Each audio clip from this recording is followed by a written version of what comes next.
Hi everyone. Today I'm going to make some chili paste to keep in my fridge as a stock, so I could always use it as and when I want it. Now, how do you make chili paste? I am going to use these dried chilies. Of course, they're not supposed to be as black as these. These are the ones that I just bought. Can you see the difference in color? This is nice and red, okay, and whereas this one is a little dark. That's because, as usual, I had bought this um, 2 bags of chilies and just left them to sit, and I didn't do anything with them for a while. So you ought to use nice fresh red ones like these as opposed to slightly darker ones, but these are good to go as well. So I'm going to make some chili paste from these. I'll show you how I get this done. So as you know, I am South Indian, um, and I am also Malaysian. So that's a combination of South Indian spices as well as Malaysian influence in my cooking. Malaysia is in Southeast Asia. So uh, usually Indian cooking would use dry spices as far as chili is concerned.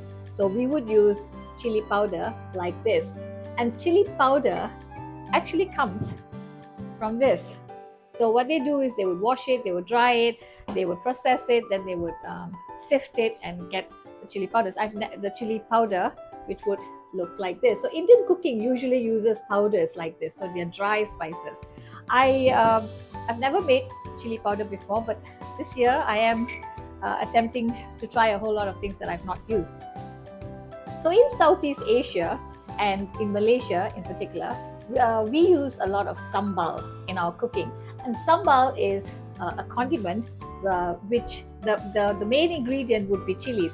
So the sambals could use chili, fresh chilies, where you pound the fresh chilies, either green. There are many kinds of sambal, especially in Indonesia. They have green sambal, they have tons, and it's usually made with fresh red chilies or fresh green chilies, and then they pound other shallots and so on and make a little condiment which is so yummy. And as far as Malaysia is concerned, we also do use fresh red chilies to make sambal. But sambal tumis Malaysia in particular is a distinct blend of dry red chilies. So sambal tumis Malaysia, where our Malaysian nasi lemak, which is the main ingredient for our Malaysian nasi lemak sambal, is usually based on dry red chilies, which has been washed, soaked, and then blended into a nice paste. So that is what I'm intending to do today. I usually would have a stock in my fridge or my freezer, because it's a bit tedious to do this all the time. You've got to be careful as well, because it can be pungent, it's like spicy, and if you touch your eyes after this, then you're in trouble. So I would do a big batch and keep these. Another thing that I would like to let you guys know is that, oh yeah, you got to wash these chilies, guys, because I've seen videos where these chilies were being produced in some country. I don't know, I think it was India. And I saw piles of dried chilies heaped on the ground, being dried and so on. And then I saw lots of rodents, lots of rats jumping out of them and so on. So it would be advisable to give these a good rinse. Just a quick digression, guys. If you might want to store these red chilies these dried red chilies as they are, like this, or this is another variety of red chilies that I have, dried red chilies that I have. These are little cute ones like these. See how cute they are? Well, these are they have a slightly more spicy flavor, and they're kind of nice when you put them in certain dishes. So I have both these varieties of dried chilies. I would grind them and put them into and make them into a sambal paste, and then some of the chilies I would keep them and store. So my point is, if you wanted to be assured that that these chilies are clean, you can quickly give it a very quick wash once or twice in cold water, and then put them out on a tray. I put cloth initially to I line this tray with some cloth, and then I put the chilies on the top, and then I put them I put this tray into hot sun outside, and it dries It takes about a day or two to dry depending on the heat, but I would say maybe one day out and then another day as well. Make sure that you have really good sun. The cloth is just right at the beginning to soak up the liquid that is on the chilies. You can take it out the moment the cloth has absorbed a lot of water, and then put them out on a metal tray like this, because the metal tray would also get hot and the whole thing sort of, looks like it sort of gets a good roast in the sun. So that's what I've done. So this one, when I had taken it in from the sun, it was so hot and crispy that I could have, actually crushed them with my hands into flakes. And this one as well is nice and dry. So this one is dry. This one I washed only yesterday. So this I think will take another day for it to get. I've done this often, so I can tell when it needs to be dried a little more or not. But that comes through experience, guys. So to cut the long story short is that if you wanted to store these dried chilies whole, you can do that even after a good wash. These are some chilies that I had washed very quickly and put them out into the hot heat to dry. These are dry, but they could dry a little bit more.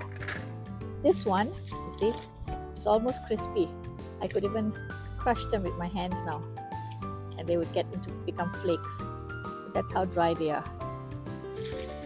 So this is, to be honest, this is done. This one, maybe another day. Okay, so as for these chilies that I'm going to wash now, before washing, I'm going to give them a bit of I'm going to chop them up a little bit.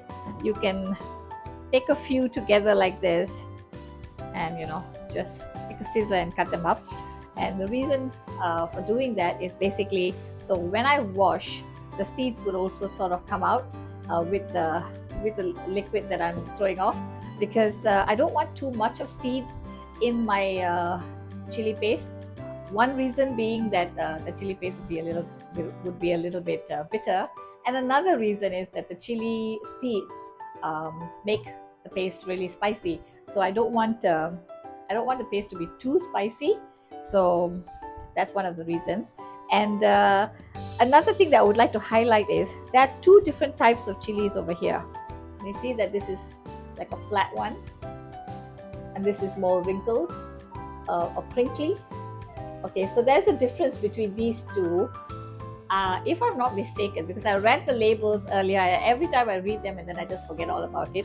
I know that there's two distinctly different types of chilies in here, and I had wanted it that way because this is one variety which are flat, and then this is another variety which is crinkly like these. So I had mixed both of this. If I'm not mistaken, I need to confirm with you guys later. The flat ones like these are more spicy, and the ones which are wrinkled like this or crinkly, they are less spicy. So the reason I put both together is because I want it to be spicy but not terribly spicy. I always just kind of mix both types of chilies. So let me show you how I chop them up, and then I'll wash them. So I'm quite used to handling chilies, but even then it doesn't hurt to get some protection, because you never know. You might just put your hands, you'll be like doing something, touching the chilies and cutting the chilies and so on, and then you might just accidentally put your not wash your hands and touch your face or something, and it does hurt. So this is what I'm going to do now. Basically, I'm just going to take.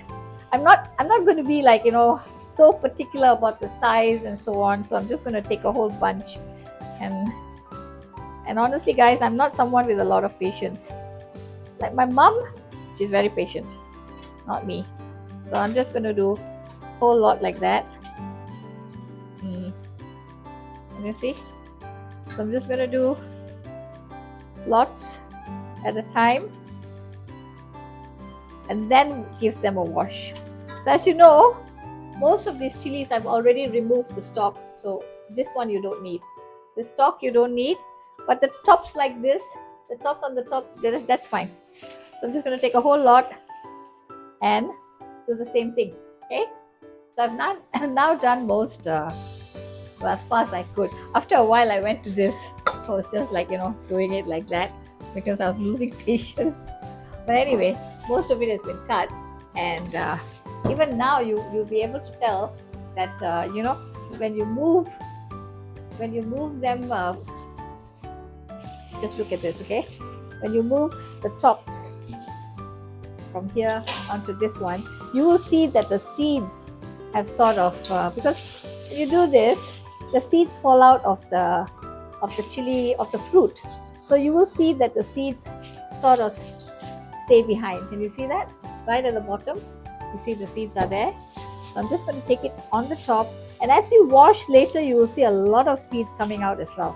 What I do with the seeds is I take some and I'll throw them onto a pot, and then I will get, for sure guys, this definitely works because I've done it many times. You would get little chili seedlings in your pot, and then I would take the seedlings and plant them. As they get older and stronger, I would plant them in individual pots, and I have got many chilies that way. So can you see that much of seeds?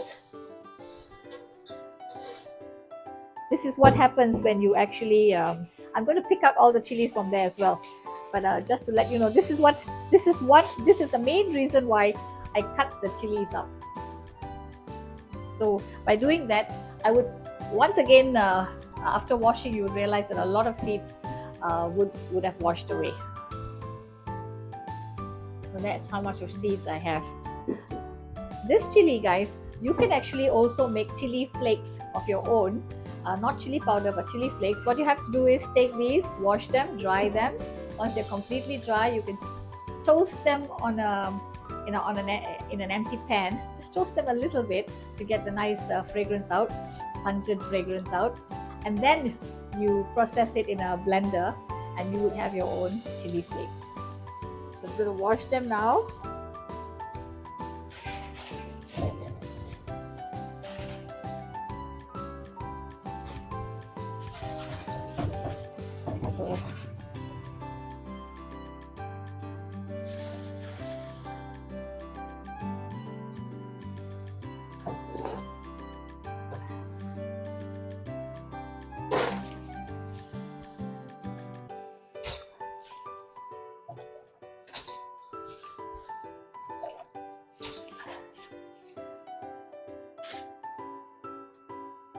So guys, I have transferred all that chili into this big pot, and what I'm going to do now is I'm going to pour some boiling water into this pot and let it sit for an hour or two. Let the chilies get nice and soft, and then I will blend the chili into a paste. I have seen videos where people have, they put the whole pot with the water onto the stove and they cook it for a while. They cook it for I don't know, about 20-30 minutes, and then they blend the chilies. I'm not going to do that because first of all, it takes more time, and secondly, I have done this method many times. My mom used to do it as well. She used to just put boiling water in. I think she used to put normal. Okay, anyway, in my case, I put boiling water. The reason being is, if you put cold water, I have experienced this once. When I put cold water and just let the chilies soak, when it came to the time of for me to blend the chilies, the seeds didn't blend very well. So my chili paste was a little coarse because there were bits of seed that hadn't processed. So the chili paste wasn't nice and fine. So because of that, I've always made sure to pour boiling water into the chilies, let it sit for about 2 hours or so. Once it's a little cooled down, I will strain the liquid off the chilies, and then I would put it into a blender and blend it into a fine paste. So here we go, hot boiling water, and I'm going to let this sit. I'm going to cover the pot for a little bit as well, or maybe just partially cover it and let it sit for a while. I might even leave this overnight so that I can go and sleep. It's quite late right now, so yeah. So I'm just going to cover it partially like this. I'm not going to cover it completely. I'm just going to leave this, and to be honest, I'm just going to call it a night. I'm going to wash up and call it a night because it's quite late today, and it's quite late right now. I don't know whether you've noticed my voice is still a little funny.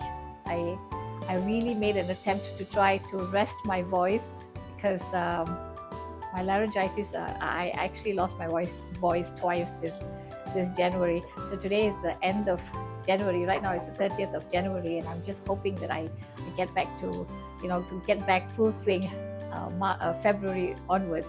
I just have to tone down on the speaking and just speak when I really have to. So yeah, so we will call it a night. I just hope tomorrow morning when my husband comes in, he doesn't start coughing because there are fumes that comes out of the chili, some kind of, I don't know, because I can feel it even now in my throat. I feel like I'm going to cough.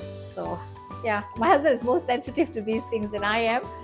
Sometimes I'll just roast some spices for rasam or so on, and I'll put it out in the hall to cool, and then my husband gets all teary-eyed and he'll be like coughing. Man, the chili has been sitting all night long. So what I've done is I've removed it from that big pot, and I'm straining it at the moment, and it's using this strainer. This is how much of chili I have. It's nice and soft. Let's get it blended. This is the chili. Put it in my blender jar, and some tend to put oil and salt in there. I've never really done that, so I'm not going to do that today. I'm just going to use some clean water that's been boiled and everything, and I'm going to blend it. So remember to every now and then turn off your blender while it's working. So you turn it off and turn it on every now and then, so that doesn't overtax your blender. Give it a little stir every now and then, and also remember that you can add water as per as how you like it, because sometimes you might need a little extra water to blend the paste nice and fine. So this is the consistency that I'm looking for. Can you see? I don't see the paste. It's quite a nice. It's like a nice paste, and I don't see much. You don't see pieces of chili, the fruit. You don't see pieces of fruit. So you see quite a nice smooth paste, and this is what I'm looking for. So yeah. So this is how much chili I've managed to get. All this, and all I have to do now is label the containers and stick them in the freezer or the fridge. As in, some of them I'm going to stick in the freezer because I can't possibly use all of this fast, and some I will put in the fridge so I can just use it over the week and so on. I know that the video has been a little long. I actually wanted to take you through each and every step, because I thought some of you might be beginners, amateurs, or people who are just starting a kitchen, starting to cook and so on. So I thought it would help some of you. And well, that's the end of the video for today. Here's Shakila Shanmugam signing off. I hope you did enjoy my video. If you did, please do subscribe, send me a like, and also share my videos. So bye guys, see you in my next video.